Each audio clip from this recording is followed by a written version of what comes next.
Hola, buenas tardes. Tardes. Hola. Bueno, pues vamos a Hola. tener la siguiente, Clau, por favor.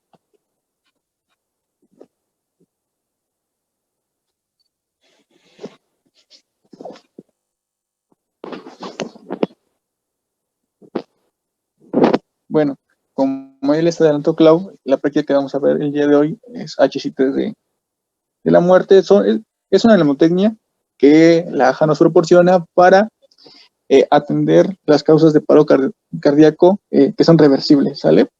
La primera que vamos a ver son las H, dentro de las H la hipovolemia, ¿sale? Esta se va a definir como una pérdida de gran volumen de sangre y fluidos, generalmente plasma, y que, bueno, en pocos minutos puede conducir a la muerte. ¿Sale? Se va a caracterizar, por lo dicho, una disminución del volumen.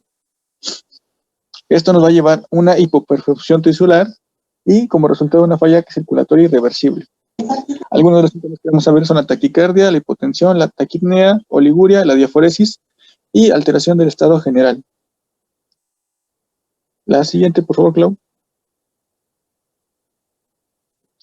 Dentro de las causas, pues las podemos dividir, ¿sale? Según la presentación que tenga. Las más comunes son las primeras, las hemorrágicas, como causa de la hipovolemia, pero pues también tenemos algunas otras como la pérdida de plasma debido a quemaduras, una pancreatitis, obstrucción intestinal o pérdidas excesivas de agua y electrolitos, como es el caso de las diarreas y vómitos, uso excesivo de diuréticos o ingestas inadecuadas de agua. La siguiente, por favor, Clau. Entonces, ¿por qué es que como tal un estado de hipovolemia nos puede llevar a un paro cardíaco? En primera instancia, pues va a haber una pérdida del hematocrito junto con el plasma, ¿sale? Esto nos va a conducir a una disminución del aporte del oxígeno en los tejidos, ¿sale? Va a entrar en estado de hipoxia. Esto también va a hacer que como tal el organismo entre a un metabolismo con bajo aporte de oxígeno, el cual nos va a conducir a una acidosis. Esto, bueno, nos va a llevar también a una disminución de la presión hidrostática capilar, producto de la pérdida del plasma y el hematocrito. Como resultado, pues, la filtración glomerular se reduce, la diuresis se reduce y el gasto cardíaco también se ve alterado, ¿sale? Nos lleva a una baja de la tensión arterial. Ante la baja de la tensión arterial va a haber una estimulación de los vasoreceptores y, bueno, activación del sistema renina-angiotensina aldosterona con secreción de ADH para reabsorber, pues, más líquidos, más sodio. Regrésate, por favor. Si se dan cuenta, aquí, bueno, abarcamos también otras de las otras dos H's, que son la hipoxia y la acidosis, ¿sale? Esto es lo que nos van a generar en el tejido cardíaco, pues es que sufra, ¿sale? Que esté en un estado de estrés, el cual nos va a producir alteración como tal en la conducción del tejido cardíaco. También se va a traducir en isquemia de ese tejido y posteriormente va a generar un fallo, ¿sale? El cual nos va a producir la parada cardíaca. La siguiente. Tenemos distintos tipos de choque hipovolémico según la gravedad en la cual se presenta el paciente. Tenemos 4 grados, ¿sale? Y esto también va a ir de la mano con la pérdida del volumen sanguíneo que perdió el paciente. Y bueno, esta tabla pues lo resume bien porque resume tanto el volumen que se pierde, el cuadro clínico con el cual va a estar el paciente y, bueno, cuál sería como, a grosso modo, el tratamiento, ¿vale? En el grado 1, pues bueno, son pérdidas mínimas, alrededor de 750 mililitros. Vamos a ver que la frecuencia pues, cardíaca no va a estar tan alterada, la tensión arterial tampoco. Y bueno, aquí el manejo sería con cristaloides. Recuerden que en el grado 1 y el grado 2 son cristaloides, y en el grado 3 y en el grado 4 ya el manejo ya es un poquito más diferente. Va a incluir cristaloides y también que pasemos sangre, ¿sale? La siguiente.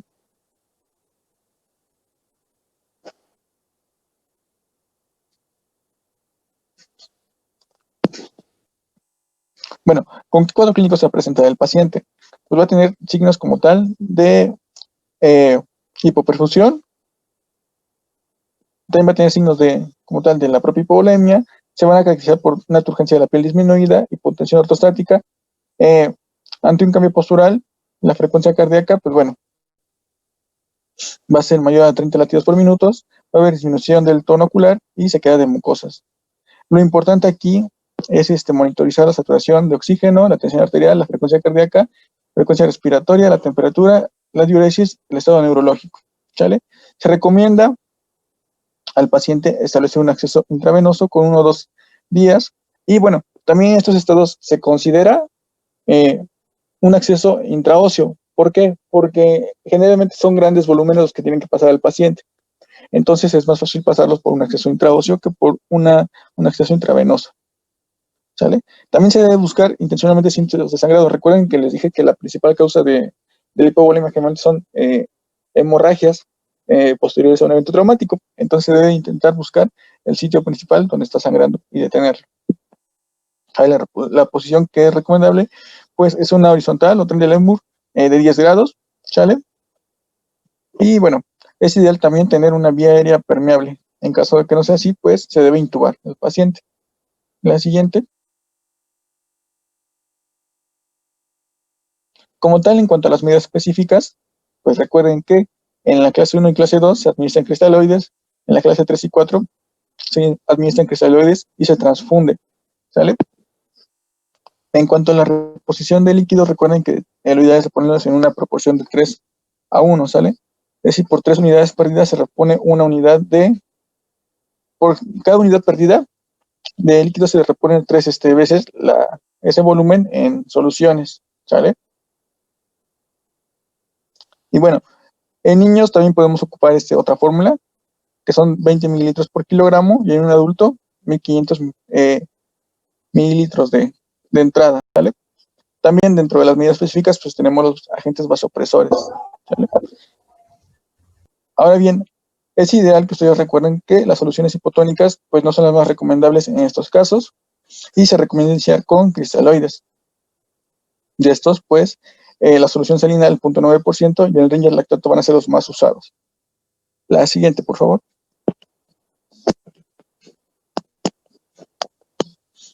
También como parte de la valoración diagnóstica, pues se deben pedir laboratorios, como la creatinina, el BUN, el lactato.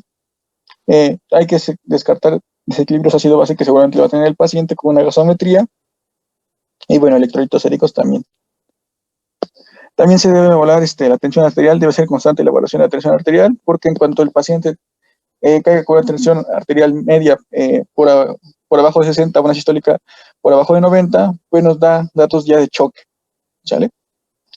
La frecuencia cardíaca también es importante evaluarla porque es un dato al interior de que el paciente se está complicando en cuanto aumente la frecuencia cardíaca y posteriormente disminuye.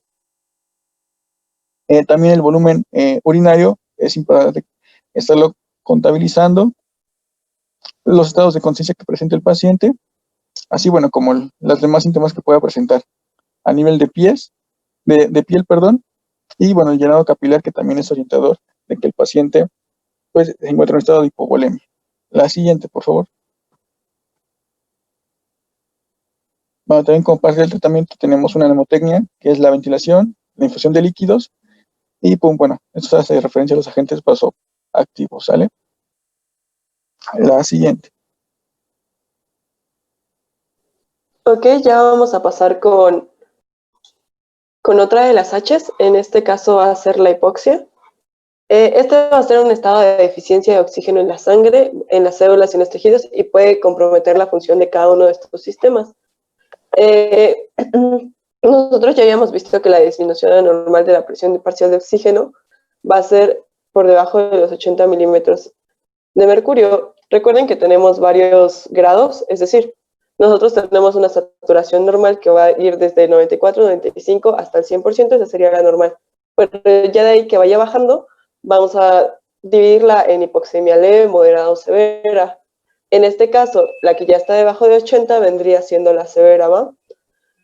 ¿Qué mecanismos le pueden condicionar como tal una hipoxia? La disminución de la presión inspiratoria de oxígeno, una hipoventilación, algún trastorno en la difusión o inclusive algún desequilibrio en la relación ventilación-perfusión y aumento de los cortocircuitos pulmonares. Aquí lo vamos a dividir en 4. Tenemos 4 tipos de hipoxia. la hipoxia hipóxica, la hipoxia hipémica o anémica, la hipoxia isquémica y la hipoxia histotóxica. En cuanto a la hipoxia hipóxica, esta se debe a una alteración de fases de la ventilación, sobre todo se refieren más a la ventilación alveolar y o de la difusión alveolocapilar. Aquí tenemos diferentes causas, donde las que más sobresalen es la patología pulmonar, la altitud, la apnea obstructiva del sueño y pues la inhalación de otros gases. En cuanto a la hipoxia anémica o hipémica, pues esta es como que bastante obvia porque pues si se reduce la capacidad de transporte, pues entonces ya vamos a ver una deficiencia en la hemoglobina y pues no va a haber como tal esta entrega de oxígeno. ¿Cuáles pueden ser las causas? La anemia, alguna hemorragia, el tabaquismo y la intoxicación por monóxido de carbono. En cuanto a la hipoxia isquémica, esta se debe a la reducción del flujo de la sangre a través de un sector del organismo o en su totalidad. Algunas patologías que nos pueden dar esto es la insuficiencia cardíaca, que vendría siendo el fallo directamente en la bomba, u otras condiciones como pueden ser el shock o el frío extremo, que eso también es otra H que vamos a ver. Tenemos la hipoxia histotóxica. Esta va a ser más que nada la incapacidad de las células para utilizar el oxígeno. Y pues esto se puede dar desde una intoxicación con monóxido de carbono, con cianuro, con drogas o inclusive con alcohol. ¿Cómo vamos a hacer la valoración diagnóstica? Se recomienda que utilicemos o que monitoricemos al paciente con un capnógrafo y que pidamos estudios como podrían ser la gasometría arterial o una radiografía de tórax. Y pues en cuanto al manejo, ya centrándonos un poco más a lo que vimos antes que fue el RCP, se recomienda que demos oxígeno a altos flujos y hay dos cosas que podemos hacer. Primero, si tenemos a una persona que esté bien capacitada para realizar la intubación, pues la intubación se debe realizar cuanto antes. Y en caso de que no, pues ya podemos utilizar dispositivos manuales para poder darle oxígeno al paciente, como podrían ser los supraglóticos. Siguiente, por favor. Ah, no, yo soy la que pasa, ¿verdad? Tenemos efectos en el sistema nervioso central. Lo siento, me distraje. Tenemos efectos en el sistema nervioso central. Aquí, pues vamos a ver que el paciente puede estar letárgico. Inclusive algunos mencionan que puede estar parecido, pues, cuando están borrachos, o que sea parecido cuando tengan una intoxicación alcohólica aguda.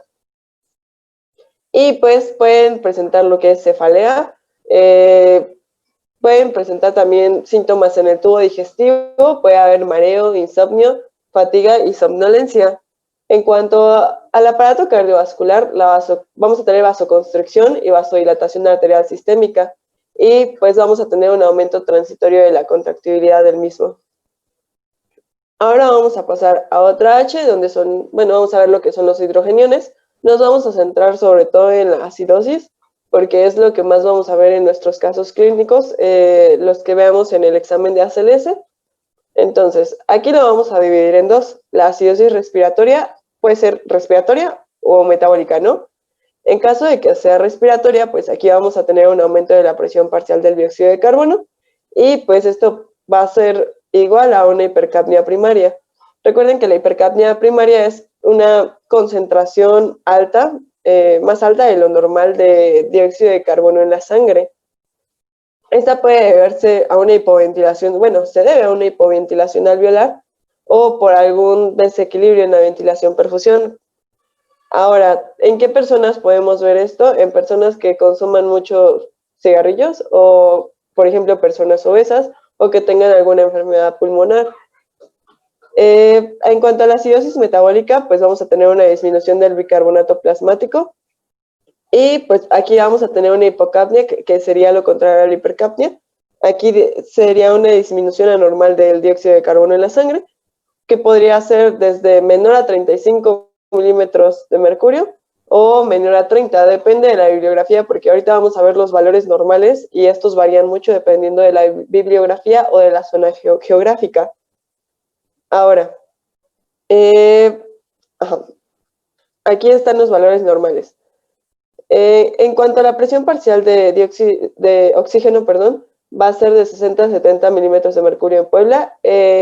la presión parcial de dióxido de carbono va a ser de 30 a 35 milímetros de mercurio. Como les dije, esto va a variar dependiendo de la bibliografía, pero pues estos son los valores establecidos en Puebla. Del bicarbonato va a ser de 19 a 24 miliequivalentes por litro, y pues el pH lo vamos a tomar de 7.35 a 7.45. Recuerden que muchos doctores nos han dicho que podemos tomar de referencia 7.35 para arterial y 7.45 pues para venosa. Entonces, si es menor a 7.35 ya hablamos de una acidosis y, bueno, de acidosis, y de 7.45, perdón, de acidemia. Y si hablamos de una mayor a 7.45, pues ya hablamos de alcalosis, ¿va? En cuanto a la saturación de oxígeno, es de 94 a 100%. Ahora, para una interpretación rápida, aquí tenemos esta pequeña tabla que básicamente nos resume cuáles son las alteraciones que se van a dar en bicarbonato, en el dióxido de carbono, y pues si el pH está disminuido o aumentado, y pues el exceso de base. Eso es lo que tienen que saber en sí para su examen. Así que si quieren tomarle un screen para acordarse o no, igual les voy a pasar las diapos algún día, lo siento, no he tenido tiempo, pero sí se las paso. Y bueno, tenemos diferentes causas, o sea, ahorita la tabla que vimos fue como que lo más básico, porque tenemos acidosis metabólica o alcalosis, ya sea, por ejemplo, con brecha aniónica normal o anormal, pero nosotros lo vamos a ver lo más básico posible, ¿va?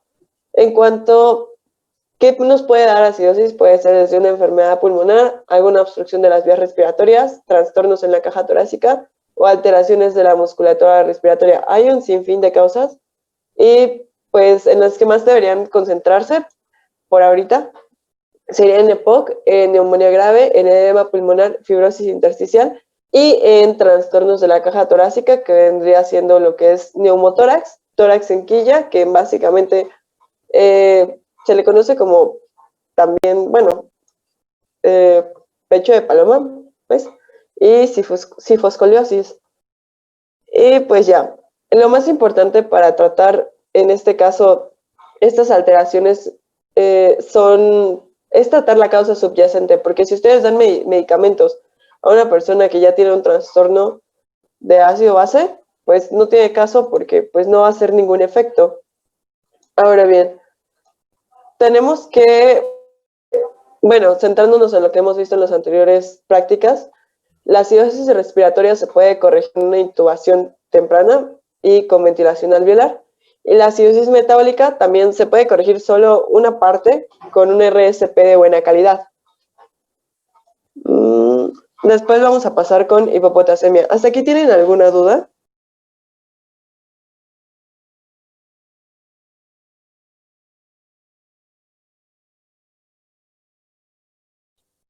¿No? Creo que no. Ok. Vale, entonces vamos a hablar de las alteraciones en el potasio. Aquí, pues si nosotros habláramos de incidencia, esto va a ser común en pacientes hospitalizados y ambulatorios. Por ejemplo, de los pacientes hospitalizados, hasta un 20% puede llegar a presentar una hipopotasemia leve, y hasta un 25% ya puede llegar a presentar una hipopotasemia moderada grave. Y pues también es importante saber que existe cierto grado de hipopotasemia en pacientes que consumen diuréticos tiazídicos, estos que utilizan para la hipertensión, ¿va? Ahora sí, esto lo vamos a dividir, primero, ¿cómo la identificamos? Va a ser una concentración sérica menor a 3.5 mil equivalentes. Y aquí ya la vamos a dividir en hipopotasemia leve, moderada y grave. En cuanto a la hipopotasemia leve, esta va a ir de 3 a 3.5 mil equivalentes. ¿Por qué es importante saber si es leve, moderada o grave? Porque dependiendo de esto, nosotros vamos a tener cambios ya sea en el paciente, en los sistemas, y también ¿cómo se llama? En otras cosas. En el electrocardiograma, perdón. Y tenemos que la hipopotasemia leve va a ir de 3 a 3.5, la hipopotasemia moderada va a ir de 2.5 a 3.000 equivalentes, y la hipopotasemia grave va a ser menor a 2.5 mil equivalentes. Ahora, ¿cuándo vamos a sospechar que un paciente tiene hipopotasemia? Si tenemos un paciente con diarrea de cualquier origen, en individuos que consumen diuréticos tiazídicos, llámese hidroclorotiazida, clortalidona o metolazona, por ejemplo, o enfermos que tengan procesos malignos hematológicos, pacientes con riesgo de hiponatremia y hipomagnesemia, porque pues igual a veces van de la mano, y en pacientes también que tengan diabetes mellitus con tratamiento de insulina. En cuanto a los signos y síntomas de hipopotasemia de acuerdo a los sistemas, en cuanto al cardiovascular, vamos a ver lo que es la hipotensión ortostática, vamos a ver arritmias ya sea ventriculares o auriculares. De hecho, vamos a ver cambios en el electrocardiograma y esta patología, más bien esta H, va a ser una de las causas más importantes del síndrome de Cute largo y torsade de Pons. Claro, también se puede acompañar de otras alteraciones, como puede ser la hipomagnesemia o alguna intoxicación con algún medicamento. ¿Por qué va a interferir? Porque nosotros vamos a ver que en cuanto a la hiperpolarización del miocito, pues va a ser muy diferente a la del músculo esquelético. Aquí se va a producir debilidad y pues en el músculo cardíaco lo que va a pasar es una despolarización paradójica en las células miocárdicas, sobre todo, bueno, en las células de Purkinje, perdón. Y esto es lo que van a generar arritmias cardíacas. Entonces, si nosotros queremos hacer una valoración diagnóstica, tenemos que pedir ciertos laboratorios. Esto también es importante que se lo aprendan porque para su examen de ACLS se les pide, bueno, ustedes tienen que pedir más bien los laboratorios o algunos estudios que necesiten para diagnosticar la patología del paciente. Entonces es importante que pongan atención en cuáles pedirían, cuáles son los más importantes para diagnosticar alguna de estas alteraciones de HSCT que son reversibles. Tienen que pedir desde química sanguínea, los electrolitos séricos, una biometría hemática, inclusive un ego y pues la gasometría, ¿va? Para ver si pueden determinar la causa. Y pues en el electrocardiograma vamos a tener varias alteraciones. Una de ellas es la depresión del segmento ST, que puede ser mayor o igual a 0.5 milímetros, el aplanamiento de las ondas T, y también hay un aumento en la onda U, que puede llegar a ser mayor a 1 milímetro, o inclusive puede llegar a tener más amplitud que la onda T. Ahora, puede haber un ensanchamiento del segmento QRS y también podemos encontrar extrasístoles auriculares y ventriculares. Ahora vamos a pasar a la hiperpotasemia. Aquí, igual, vamos a definirlo de manera general como una concentración sérica mayor a 5.5 mil equivalentes. Pero ya nosotros lo vamos a dividir de acuerdo a la gravedad en leve, moderada y grave. Entonces, la leve va a ir de 5.5 a 6.5 mil equivalentes por litro. La hipopotasemia moderada va a ir de 6.5 a 7.5 mil equivalentes por litro. Y la grave va a ir va a ser mayor de 7.5 mil equivalentes por litro. Tenemos diferentes causas, entre ellas puede ser la redistribución del potasio intracelular y extracelular. Aquí van a entrar desde la acidosis, la hipoxia, antagonistas beta-2 adrenérgicos y digoxina. Permítanme un minuto, por lo mientras alguien tiene alguna duda hasta aquí.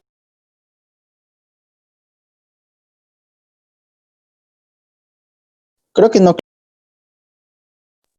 Genial, ahora sí, lo siento, es que estoy malita, entonces estoy tosiendo. Ahora, otra causa puede ser la alteración de la eliminación renal de potasio.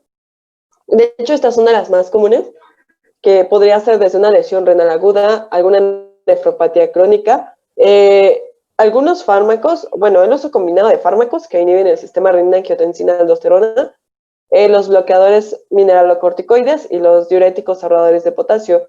También se llega a mencionar el incremento de la ingestión de potasio, ya sea que por la persona misma, o sea, que esté comiendo, no sé, por ejemplo, muchísimos plátanos, pero eso es extremadamente raro, o sea, es muy poco frecuente, y también puede ser porque pues esté tomando, o lo esté tomando a través de pastillas, pues, y no como suplemento, y no como alimento. En cuanto a los cambios en el electrocardiograma, era lo que les mencionaba, dependiendo si es leve, moderado o grave, vamos a tener diferentes alteraciones en el mismo. Por ejemplo, en la leve vamos a tener las ondas T picudas, simétricas y pueden ser estrechas. De hecho, se les conoce como en tienda de campaña, En caso de ser moderada, podemos ver el aplanamiento de la onda P, vamos a ver una prolongación del intervalo PR, y aparte podemos ver nuestro QRS ancho y pues las T picudas.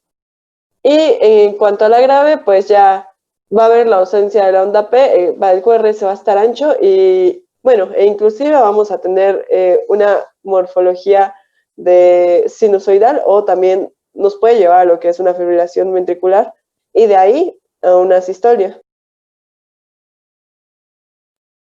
Bueno, también sería importante decirles que hay otras variaciones. Se puede encontrar desde una prolongación del PR y pues también es raro, pero se pueden encontrar bloqueos auriculoventriculares de tercer grado, ¿va? Y pues ya, en cuanto a los signos y síntomas, igual.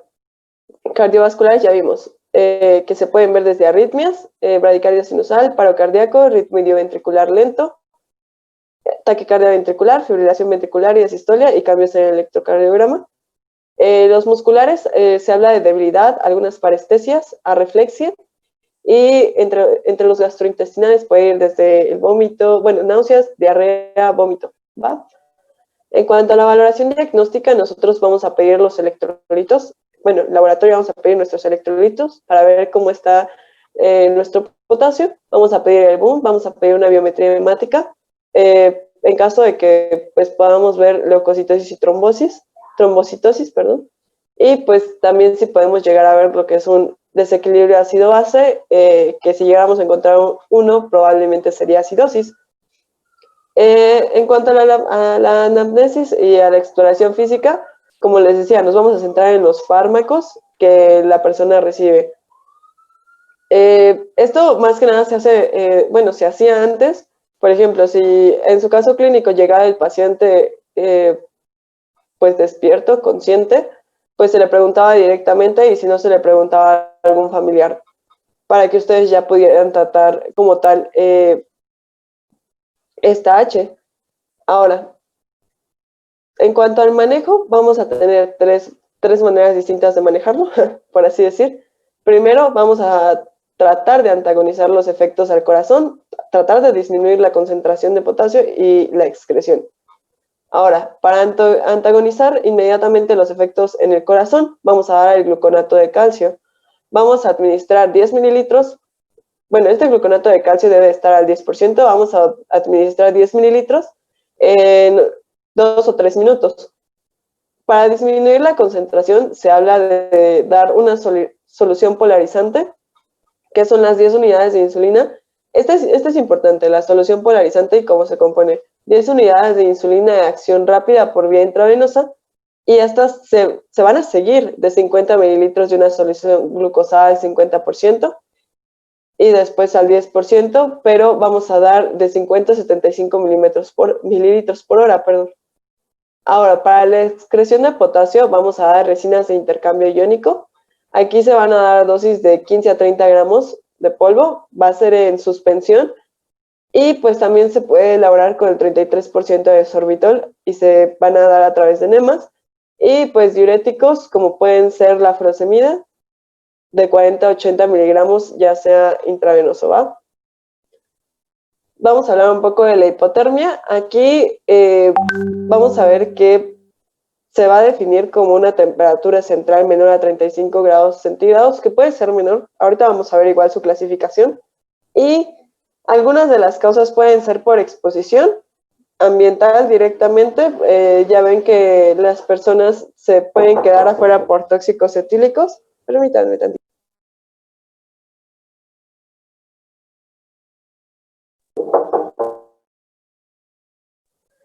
Ahora, dentro de estas causas ya vimos la exposición ambiental, el control, bueno, puede ser por tóxicos etílicos y por inmersión en agua, que sea fría, obviamente, y pues condiciones médicas que nos lleven a esto, como podría ser el hipotiroidismo o la sepsis. Algunos medicamentos también nos pueden llevar a esto, como pueden ser los hipoglucemiantes orales y los sedantes. Siguiente. La clasificación va a ser hipotermia leve, hipotermia moderada, severa, profunda y extrema. En caso de la leve va a ir de 32 a 35 grados centígrados, y estas puede ser reversible con medidas básicas, es decir, tapar al paciente con algunas sábanas, por ejemplo. Pueden ser vasculares, vamos a tener efectos vasculares como son la vasoconstricción, la taquicardia, obviamente, y el aumento de la presión sanguínea. Claro. ¿Mande? Hay algunos chicos que creo que no pudieron entrar, entonces si los podrías aceptar, por favor. De hecho, ¿qué te parece si vuelvo a iniciar la sesión? Porque ya nada más faltan 4 minutos. No, está bien. Entonces nos ¿Se pueden conectamos. volver a meter todos al link, por favor? Voy a terminar la sesión.